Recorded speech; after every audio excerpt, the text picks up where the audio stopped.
pemimpin inovatif yang kami hormati, belajar mengenai analisis kebijakan di bidang pengelolaan kawasan tidak terlepas dari bagaimana kita bisa memahami sejarah pengelolaan kawasan itu. Dalam hal ini, terkhusus untuk pengelolaan kawasan hutan, sangat memerlukan belajar mengenai sejarah tentang kawasan hutan.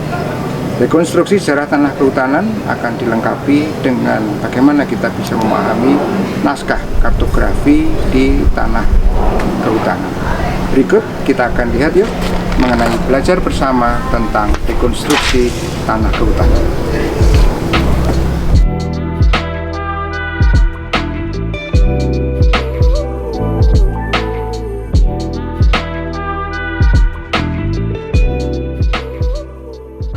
Menurut saya ibaratnya untuk tanda bukti mengenai hak atas tanah ya, itu seperti mata uang gitu.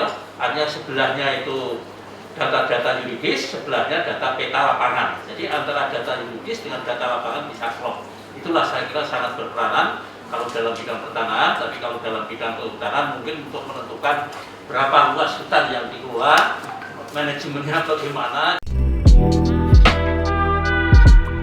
Jadi dengan demikian ada dua tujuan. Tujuan praktis, yaitu langsung kita mengetahui lahan wilayah.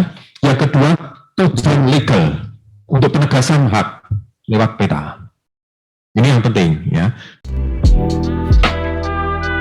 Rekonstruksi sejarah kehutanan di Yogyakarta yang kemarin sudah saya terima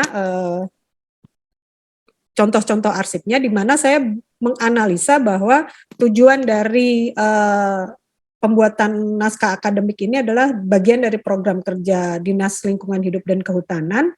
Bentuknya karya ilmiah menggunakan metode sejarah dan fokus pada tema kehutanan. Dengan lokus hanya di Jogja, pertanyaan saya, periodenya tahun berapa? Apakah sejak zaman kerajaan atau VOC atau kolonial, dan sampai kapan, dan itu dirunut secara kronologis. Arsip-arsipnya kemarin saya lihat itu ada dari Arsip Nasional sendiri, dari Perpustakaan, dari BPN, Kanwil, lalu dari Dinas LHK, lalu Dinas Kearsipan dan Perpustakaan, dan ada arsip kertas juga dari Arsip Nasional. Kalau saya melihat ada ide lain yang bisa muncul dari penulisan naskah sumber ini, di mana kita bisa mengidentifikasi hutan sebagai aset pemerintah Yogyakarta dan juga melakukan identifikasi batas wilayah hutan dan hak kepemilikan dari institusi yang berwenang menjadi penanggung jawab pengurusan pengelolaan hutan di wilayah Yogyakarta. Sebagai contoh ini saya ambil peta yang berkaitan dengan map brief. Jadi kalau Bapak Ibu lihat di sini, ini ada petanya, lalu ada penunjukan map brief tanggal berapa, dan ini adalah map briefnya. Dan itu menjadi salah satu informasi yang sangat penting, di mana peta tidak bisa berdiri sendiri tanpa adanya informasi tambahan yang bisa menjelaskan dari peta tersebut. Jadi diharapkan ketika membuat naskah sumber, Pak Harto tadi sudah menjelaskan ada beslit yang ada petanya. Ini sama juga seperti ini ada beslit lalu ada petanya, dan itu sangat penting ketika kita membuat satu naskah sumber. Maka pada tahun 1873 itu didirikan oleh pemerintah kolonial, karena pada waktu itu masalah kartografi sangat penting untuk memahami daerah jajahannya.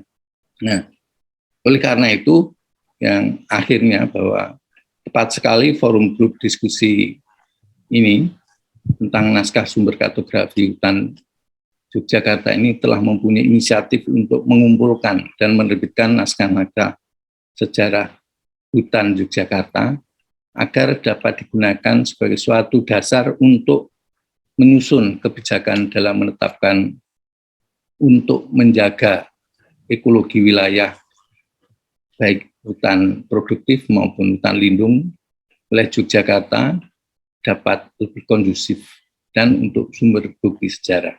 Tapi akan sangat menarik ketika kita akan menerbitkan naskah kartografis terkait pengelolaan hutan di DIY. mungkin satu catatan, saran atau mungkin bisa ditindaklanjuti. Kalau tadi kan skalanya 1:25.000 nih.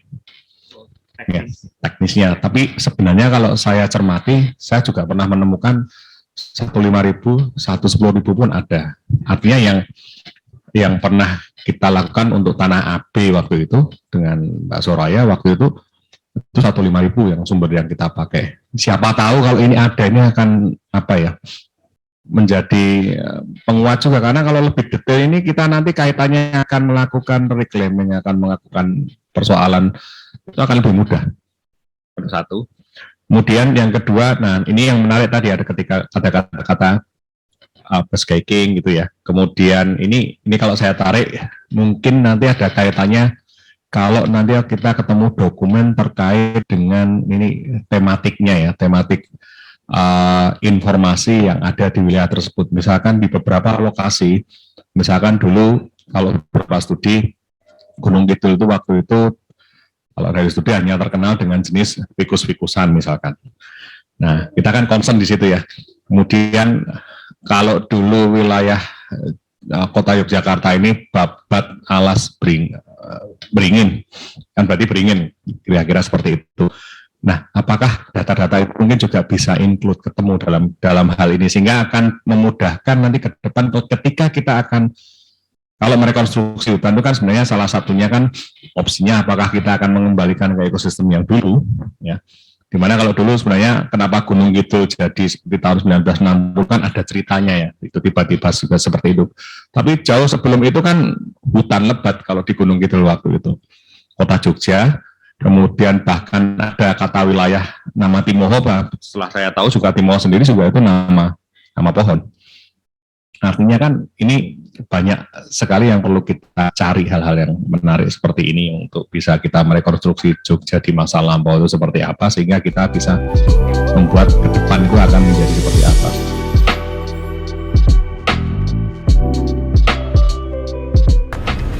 Pemahaman mengenai hutan di Yogyakarta menyangkut tata negara, tata pemerintahan, dan tata kepemilikan tanah di Yogyakarta yang berbeda dengan wilayah lain di Republik Indonesia. Pemahaman ini harus dimulai dengan sejarah pada masa kerajaan, di mana pada masa itu semua tanah sebetulnya merupakan milik dari orang yang membuka hutan menjadi desa dan kampung. Berdasarkan hasil rekonstruksi sejarah kehutanan dan keistimewaan pengelolaan hutan Yogyakarta ini menemukan pada periodisasi sebelum kemerdekaan pola pengelolaan hutan di Yogyakarta yang berlaku pada masa kolonialisme Belanda berpegang pada pengelolaan bersama antara Dinas Kehutanan dengan Kesultanan. Pengelolaan hutan dilakukan bersama antara Dinas Kehutanan dengan Kesultanan, sedangkan status atas tanah hutan merupakan tanah Kesultanan. Pada periode pasca kemerdekaan, pengelolaan hutan di Yogyakarta tetap mengacu pada kronologi sejarah dan Undang-Undang Nomor 13 Tahun 2012 tentang keistimewaan Daerah Istimewa Yogyakarta. Pengelolaan hutan dilakukan oleh Dinas Kehutanan dan status tanah hutan merupakan hak milik Kesultanan sebagai bagian dari tanah TT Keprabon. Dengan diundangkannya Undang-Undang Nomor 41 Tahun 1999 tentang kehutanan dan keputusan Mahkamah Konstitusi Nomor 35/PUU-10/2012 yang menetapkan kawasan hutan dalam hutan negara, hutan adat, dan hutan hak, serta mengacu pada Undang-Undang Nomor 13 Tahun 2012 tentang keistimewaan Daerah Istimewa Yogyakarta yang menetapkan status tanah hutan di Daerah Istimewa Yogyakarta sebagai tanah TT Keprabon, maka apa yang harus kita pelajari untuk di masa yang akan datang? Yaitu bagaimana kita akan mengharmonisasi antara Undang-Undang Keistimewaan Daerah Istimewa Yogyakarta dan Undang-Undang Kehutanan.